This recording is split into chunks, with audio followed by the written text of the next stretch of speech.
Bismillahirrahmanirrahim. In the name of Allah, the most beneficent, the most merciful. Dear students of class 10th, Assalamu alaikum. I'm here, Asad Aman, as your Pakistan Studies teacher. This one is the second lecture of third week. Before discussing today's topic of the discussion, I would like to connect you with your previous knowledge. And previous topic of discussion was impacts of nationalization on education and impacts of nationalization on trade. It were given to employees. Their salaries, their pay structure were brought on a par with government educational institutions. So it's a good point. As per second point is concerned, it is clearly mentioned here that they were given special concession. Students were given special concession in transport fares. It's a sort of encouragement for the poor parents so they can send their kids, their children to schools, colleges. So students' scholarship were also increased 4 times in the tenure of Zulfikar Ali Bhutto.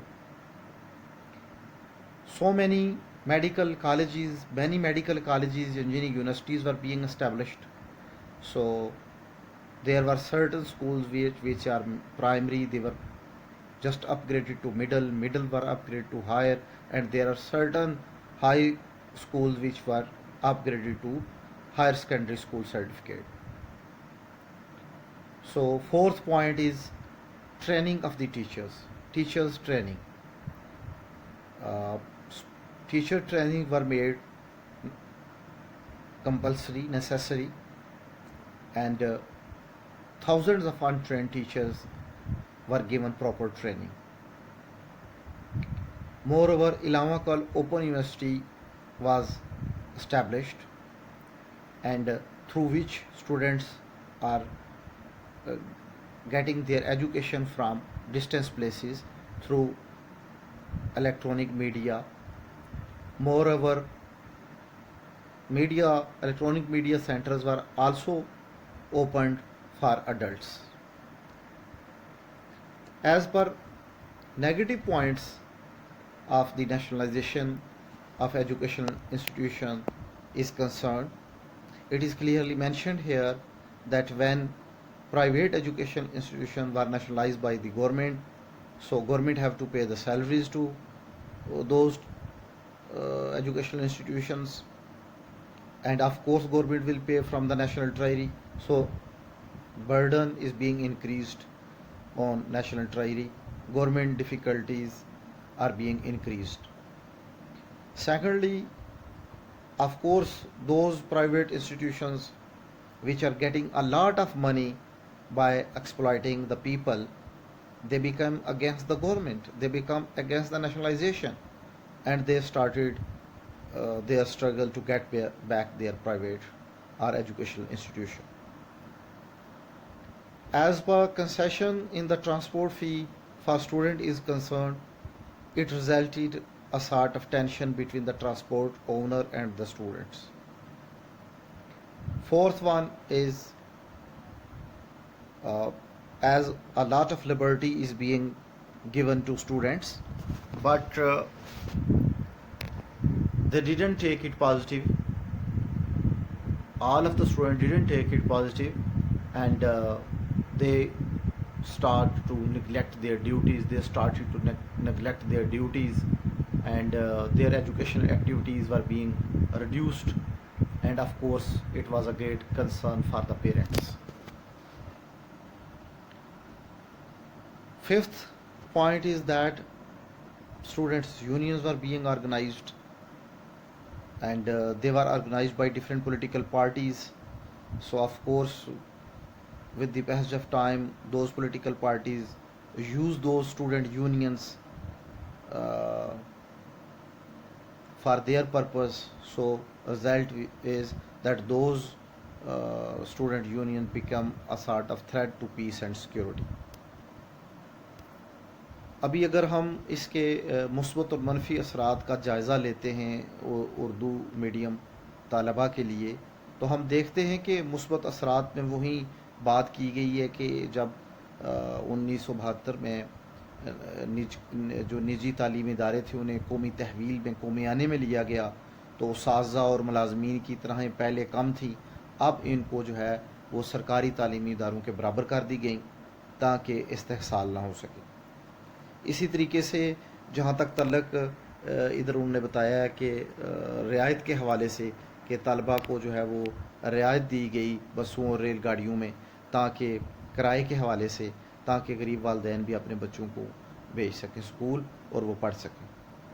اس کے علاوہ یہاں پہ انہوں نے بتایا کہ طالبہ کے وظائف میں 4 گنا اضافہ جو ہے کیا گیا، نئے میڈیکل انجینئرنگ یونیورسٹیز جو ہیں وہ قائم کیے گئے اور ایک ترقی جو ہے اس کا تیزی سے ترقی کی طرف جو ہے وہ اکانومی جو ہے وہ گامزن ہو سکے. اس کے بعد کالجوں کو یونیورسٹیوں میں تبدیل کیا گیا، اسکولوں کو کالجوں میں تبدیل کیا گیا، کم درجے والے اسکولوں کو اپ گریڈ کیا گیا اور اس طریقے سے جو ہے ایک تعلیمی نظام، بہتر تعلیمی ادارے جو ہے ان کو بہتر کیا گیا. اس کے علاوہ جو غیر تربیت یافتہ اساتذہ تھے ان کے لیے تربیتی پروگراموں کا بندوبست کیا گیا، ان کے لیے جو ہے وہ تربیت کے حوالے سے ادارے کھولے گئے. اور آخر میں انہوں نے بتایا کہ علامہ اقبال یونیورسٹی کی منظوری دی گئی، ریڈیو ٹی وی خط و کتابت کے ذریعے تعلیم کے مواقع دیے گئے. اس کے علاوہ تعلیم بالغاں کے مراکز بھی قائم کیے گئے. منفی اثرات میں ہم نے اس چیز کو دیکھا تھا کہ تنخواہیں چونکہ خزانے سے دینی پڑ گئی تھی اساتذہ اور ملازمین کو قومیانی میں لینے کی وجہ سے، لہٰذا سارا بوجھ وہ خزانے پہ آیا تھا. اور پرائیویٹ اداروں کے مالکان خوش نہیں تھے، وہ کوشش کر رہے تھے ان کے ادارے انہیں واپس مل جائیں. کشمکش کی صورتحال تھی ٹرانسپورٹ مالکان اور طلباء کے درمیان کرایوں میں رعایت کے حوالے سے، اور زیادہ آزادی کی وجہ سے تعلیمی سرگرمیوں سے جو ہے کنارہ کشی طلباء کرنے لگے، والدین جو ہے انہیں تشویش ہونے لگی. اس کے علاوہ سیاسی جماعتیں منظم ہو گئیں اور منظم ہو کے انہوں نے طلبہ تنظیموں کو منظم کیا، امن و امان کا مسئلہ پیدا ہوا. As per trade and commerce is concerned, first of all positive impacts that production is being increased by the industries because of nationalization. Number 2, import of machinery and raw material is being encouraged, so balance of trade is being improved and you can say trade surplus was there and economy started its growth. Exports was being increased, vegetable, onions were even exported. As per agriculture reforms are concerned, because of those farm production was being increased. Negative impacts. Inflation affected the salary class most, so devaluation of money is happened. Inflation means devaluation of money. So although our exports were increased, but still you can say there was an increase in import expense as well, because we have to import the machinery from other countries, so balance of payment was negatively affected. So due to burden on the national treasury, foreign reserve of the country were start decreasing. Oil prices, increase in the oil prices were there, so trade balance of Pakistan was also tumbled in 1973.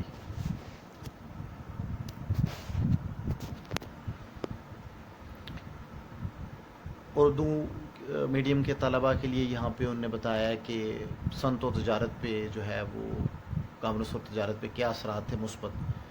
پیداوار بہتر ہوئی تھی، machinery اور خام مال کی درآمدات کی حوصلہ افزائی کی گئی تھی، پاکستان کا توازن تجارت بہتر ہوا تھا، برآمدات میں اضافہ ہوا، سبزیاں پیاز تک باہر بکنے شروع ہو گئے، ہمارے برآمد ہونے شروع ہو گئے. زرعی اصلاحات کی وجہ سے ملکی اور غیر ملکی سرگرمیوں میں اضافہ ہوا، تجارتی سرگرمیوں میں. منفی اثرات یہ تھے کہ افراط زر سے جو ہے وہ تنہا در طبقہ متاثر ہوا، روپے کی قدر کم ہونے سے برآمدات میں اضافہ ہوا، مہنگائی میں اضافہ ہوا، اور تعیش کی درآمد تھی وہ بڑھ گئی. مشینری کے درآمدی اخراجات جو ہیں ان میں بھی اضافہ ہو گیا.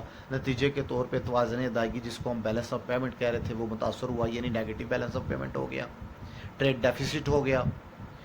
سو ملکی خزانے پر جو بوجھ پڑنے سے زیر مبادلہ کے ظاہر کم ہونا شروع ہو گئے, اور 1973 میں جب تیل کی قیمتیں بڑھیں تو اس وقت پاکستان کا تجارت جو ہے خسارے کی طرف چلا گیا.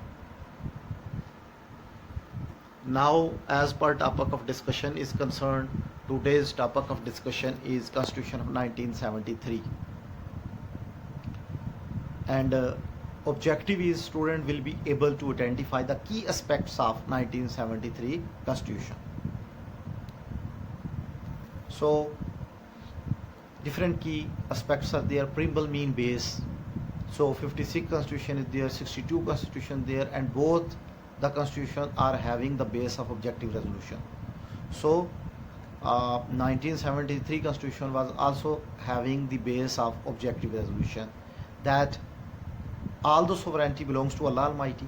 Peoples are just representative, and they will exercise their powers as a sacred trust and within the limits of Quran and Sunnah. And this feature was also made a regular part of 1973 Constitution through an amendment in 1985. Written Constitution, like it has 280 articles, 12 sections, 6 judicial records. Federal Constitution, that the Federation of the Pakistan will be there, and it will include 4 provinces, then FATA and PATA. FATA mean federal administrative, PATA mean provincial administrative areas. Then semi-rigid constitution mean 2/3 majority of the parliament, mean National Assembly and Senate can do an amendment. It's not too difficult to do an amendment and not too easy to do an amendment.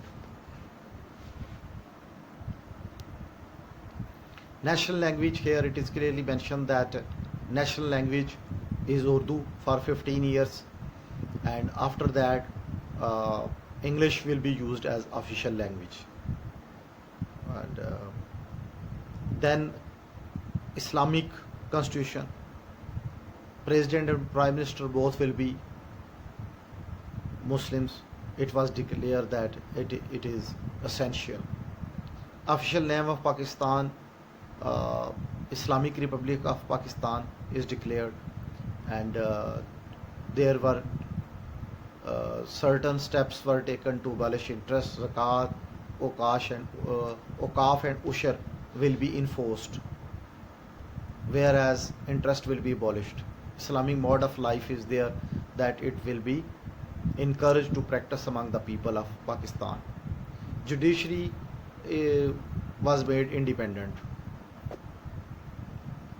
that judges are paid handsome salaries and have job security, and it is judiciary will be separate from executive, and without any fear or pressure judges will keep on doing their duty. Parliamentary constitution mean that National Assembly will have a tenure of 5 years. Parliament form of government will be there. Head of country will be the president, and head of government will be the prime minister, and president will be elected by the parliament and the provincial assemblies, whereas the prime minister is elected by the majority in the National Assembly. In 1973 Constitution, it is mentioned that any person who will abrogate the Constitution or try to abrogate it, he will be charged with the high treason and prosecuted accordingly. Then number 10, constitutional institutions. The Constitution of 1973 has set up several institutions like the Council for Common Interest, National Economic Council, National Finance Commission, Election Commission of Pakistan, and Federal Ombudsman, etc. These are those different commissions which are being set up. Within their limits, they will work and prefer national interest. Bicameral legislature. It means that 2 houses will be there. Parliament will consist of 2 houses. Upper house will called Senate, lower house will called National Assembly. Provinces have been given equal representation in Senate, and it is a permanent house. Its tenure is of 6 years, and it will consist of 104 members, whereas National Assembly will comprise of 342 members. So overall we can say that total number of members for Parliament Majlis Shura is 446. Then the last important aspect of 1973 Constitution is that citizens will have all the fundamental rights, and Parliament and provincial assemblies cannot make any law that negate any fundamental right.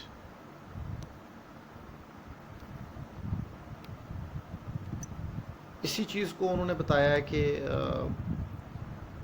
इसमें उन्होंने बताया है कि ये Urdu medium के बच्चों के लिए कि ये अख्तियारात जो हैं इसमें करारदात मकासद को एक इफ्तिताहिये के तौर पे इसमें शामिल किया गया था, जिस तरह 1956 और 1962 में आइन में लिया गया था, और 1985 में एक तरमीम के तहत ये इसे बाकायदा हिस्सा बना दिया गया था कि जो हुक्मरान हैं वो एक मुतबरक अमानत के तौर पे जो है वो नुमाइंदे होंगे अल्लाह के, और अल्लाह की हकमियत होगी तो वो अपना मुक़द्दस अमानत के तौर पे कुरान और सुन्नत के मुताबिक जो है वो अपने इख्तियारात का इस्तेमाल करेंगे। तहरीरी आइन होगा, वफाकी नोयत का होगा, और इसमें यह बताया है कि 2/3 जो है कौमी असम्बली और सैनेट की अक्सरियत इसमें तरमीम कर सकती है।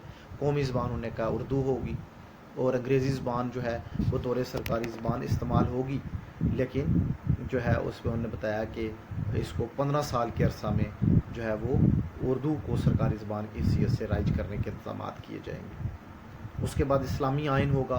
मज़हब इस्लाम के हवाले से उन्होंने कहा कि ममलकत का सरकारी मज़हब होगा, सदर और वज़ीर दोनों का मुसलमान होना ज़रूरी है, और पाकिस्तान का जो मुकम्मल नाम है इस्लामी जमहूरिया पाकिस्तान यहाँ पे रखा गया है। उन्होंने कहा अदलिया खुद मुख्तार होगी, वो किसी दबाव के बगैर काम करेंगे, और माकूल मुआवजा मिलेगा, मुलाजमत का तहफ़्फ़ुज़ दिया जाएगा। पार्लिमानी आइन होगा, 5 साल इसकी मियाद होगी कौमी असम्बली की, और मुल्क का सरबराह जो है वो अपना सदर, और हुकूमत का सरबराह जो है वो वज़ीर आज़म होगा। इसी तरीके से जो है इसमें वाज़िया किया गया है कि सदर को कौमी असम्बली, सैनेट और चारों सूबाई असम्बलियाँ मिल के मुंतखब करेंगी, जबकि वज़ीर आज़म जो है उसे कौमी असम्बली की अक्सरियत से जो है वो इंतखाब उसका किया जाएगा। आइन और कानून की बालादस्ती होगी। कोई भी शख्स आइन को अगर गैर कानूनी तरीके से तोड़ेगा या तोड़ने की कोशिश करेगा, इस पर संगीन गद्दारी के इल्ज़ाम में मुकदमा चलाया जाएगा। जहाँ तक आइनी इदारों का तल्लक है, उसमें मुश्तरका मफादात की कौंसल, इक़्तिसादी कौंसल, मालियाती कमीशन, कौमी मालियाती कमीशन, इलेक्शन कमीशन, फाकी मुख्तसब के इदारे बनाए गए कि ये अपनी हदूद के अंदर रह के अपने फ़राइज़ अदा करेंगे और मुल्की मफादात को मुकद्दम रखेंगे। 2 अवानी मकन्ना होगी, और इसमें अवान बाला और अवान ज़ीरी की उन्होंने बात की है। मसावी सीटें सूबों को दी जाएंगी, मुस्तकिल अवान होंगे, और ये इनकी मियाद 6 साल होगी। इनकी अरकान की तादाद 104 है, कौमी असम्बली की 342, तो मजलिस शूरा या पार्लियामेंट की कुल तादाद 446 बन जाएगी। बुनियादी हकूक़ उन्होंने कहा जी कोई ऐसा आइन या कानून नहीं बनेगा जो बुनियादी इंसानी हकूक़ के जो है वो मुनाफी होगा, और तमाम बुनियादी सहूलतें दी जाएंगी।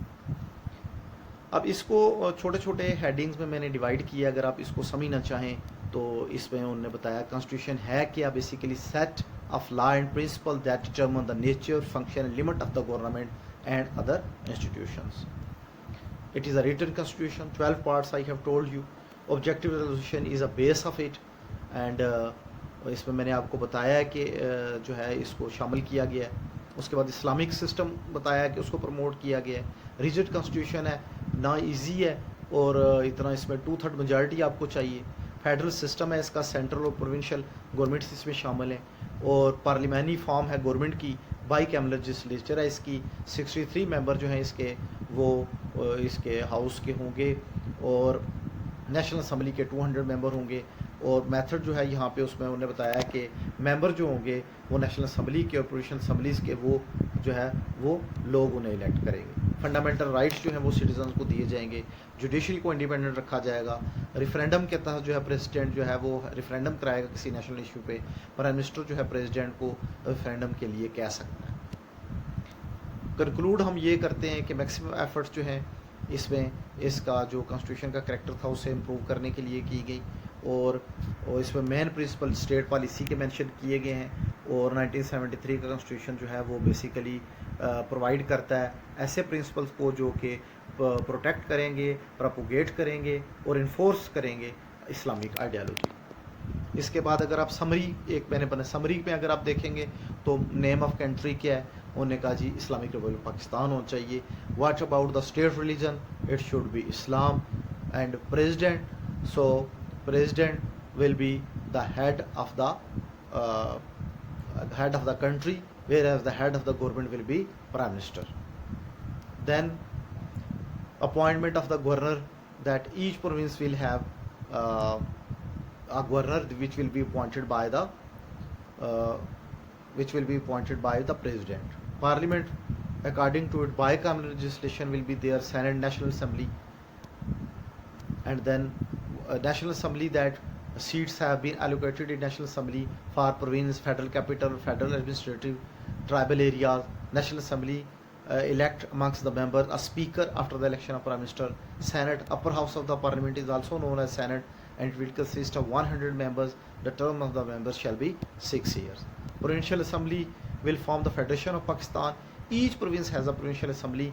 Members of the provincial assembly are elected by the people, direct vote, and it will be elected for 5 years.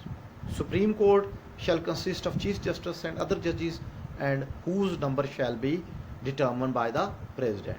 High Court, so each province will have High Court, and this one is the superior judicial structure on provincial level. Rights of individual will be ensured that all Pakistani will enjoy equal rights without any discrimination, and will be dealt according to law. Independence of judiciary will be ensured. Full job security will be there. Judges will be appointed by the president. Single citizenship is there. So according to these principles, rights and duties of the citizen are determined by the federal constitution. So the people throughout the Pakistan are the citizen Pakistan. Whereas the rule of law will be there. No person can be deprived of the basic or fundamental rights. So all the citizens of Pakistan are equal before law. What are those fundamental rights? Fundamental rights include security of a person, safeguard against unlawful arrest and detention, prohibition of slavery and forced labor, freedom of movement, freedom of assembly, freedom of association, freedom of business, freedom of speech, national language clearly